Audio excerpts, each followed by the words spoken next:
Oke, kita lagi mau membongkar ini konslet ya. Kita mau ganti mesinnya. Ini blendernya udah dari tahun 2003, udah 17 tahun. Luar biasa nih, bandel juga ini. Nah, ini kita mau copot ininya. Ya, sepertinya kita perlu bongkar di sini. Ini bukanya halus berlawanan ya, jadi kalau ngendorin ke kiri, kalau ini ngendorin ke kanan. Bukan ke kiri, kalau ke kiri justru ngencengin ya, kalau ke kanan dia ngendorin.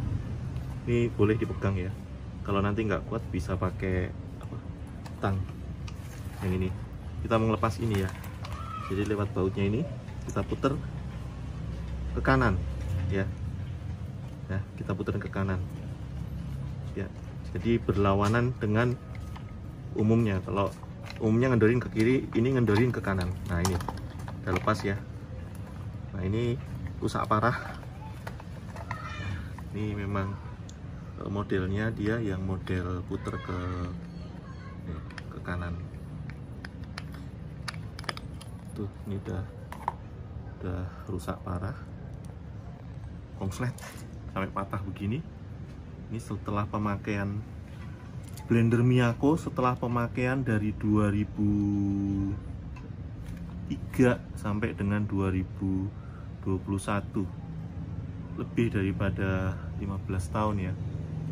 Ya, jadi betul ya, 2003 ke 2017 ya, 18 tahun. Luar biasa. 18 tahun saya punya blender ini ya, Miyako ini. Sekarang saatnya kita ganti mesin. Nanti tunggu proses selanjutnya. Saya mau bersihin dulu, saya mau cuci ini semuanya. Nanti kita pasang lagi. Kita mau beli mesin yang baru, kita akan pasang lagi supaya ini bisa dipasang kembali ya. Oke, tunggu ya sebentar, kita akan pasang mesinnya.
Oh.